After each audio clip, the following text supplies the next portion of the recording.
surrounding the Indiana Fever's opening playoff game against the Atlanta Dream wasn't just about basketball. It was a collision of misfortune, grit, and officiating chaos that left fans and players questioning whether the game was truly decided on the court or by the referees. From the very beginning, the Fever were already limping into the postseason, missing 6 rotation players. Caitlin Clark's groin injury had ended her season. Khloe, Bibby, and Sophie Cunningham were sidelined with knee issues. Sydney Colson and Aari McDonald were out with their own ailments, and DeWanna Bonner was pulled less than 24 hours before tip-off due to concussion protocol. It was a nightmare scenario. Instead of sending a healthy squad into battle, Indiana arrived with more players in street clothes than on the active roster. The bench looked like a hospital waiting room, with so many sidelined stars that some had to sit in a second row behind the official seats, unable even to fit on the sideline. And yet, when the game began, the Fever did what they had done all season long: fight. Kelsey Mitchell opened the game in full attack mode, drilling shots and driving with urgency. Aaliyah Boston anchored the paint with rebounding and physicality, and Indiana built a surprising lead. It was a reminder that this team, stitched together with resilience, was never going to roll over, even against a fully loaded Dream roster. For a brief moment, it looked like the impossible was within reach. Then the whistles came. What followed was a masterclass in inconsistency. Phantom fouls, missed calls, and a lopsided whistle flipped the game's rhythm on its head. Lexi Hull was tagged for fouls she didn't commit, forcing head coach Stephanie White to burn both of her challenges by the second quarter, challenges that she won, proving the referees had missed obvious plays. Boston took elbows in the paint without a whistle. Mitchell was called for touch fouls while Atlanta's physicality went unchecked. Every possession became a gamble. The same contact that sent Indiana players to the bench with fouls was ignored when committed by the Dream. The contrast was glaring, and the Fever's early momentum bled away. Stephanie White finally snapped, earning a technical foul for saying what every fan was already screaming. The officiating was stealing the game. Even Caitlin Clark, injured and on the sideline, was seen holding back her coach in a surreal moment of frustration.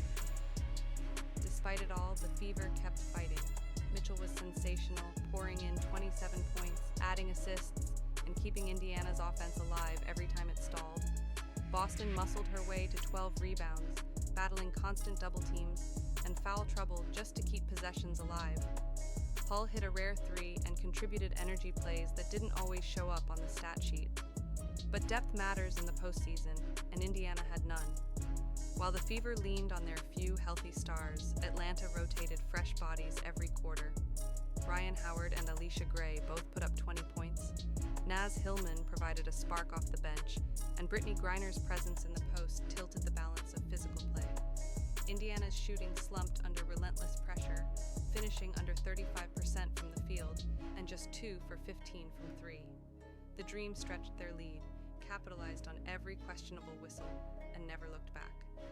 The final score wasn't just a loss, it felt like theft. Fever players and fans alike were left wondering if they had been beaten by Atlanta or by the referees. Still, there was no collapse. The team refused to quit, playing to the final buzzer, knowing the series wasn't over. That pride carried them home to Indianapolis, where Gainbridge Fieldhouse would host its first Fever playoff game since 2016. For a franchise and fan base that had endured years of rebuilding, that moment mattered. Game 2 would not only be about survival, but also about redemption. The stakes were clear. Mitchell couldn't carry the load alone.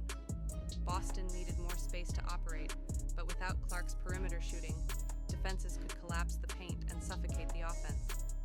Someone else, Turner, Hartley, or Howard, had to step up as a second scoring threat. The Fever's ball movement had to be sharper, their execution flawless, and their resilience stronger than ever, and hovering over all of it was the crowd. Nearly 17,000 fans ready to explode with every bucket, every stop, every whistle that finally went their way. Home court wasn't going to heal injuries, but it could fuel a team desperate to flip the script. This wasn't just about winning a playoff game.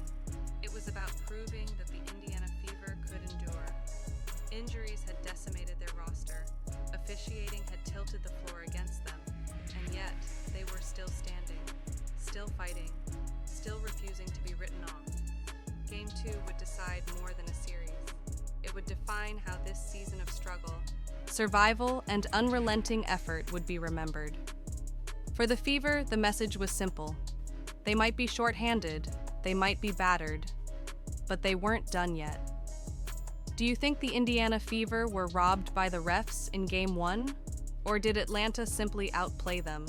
Drop your thoughts in the comments, and if you're as fired up as Fever fans are, make sure to like, subscribe, and turn on notifications so you don't miss what happens next.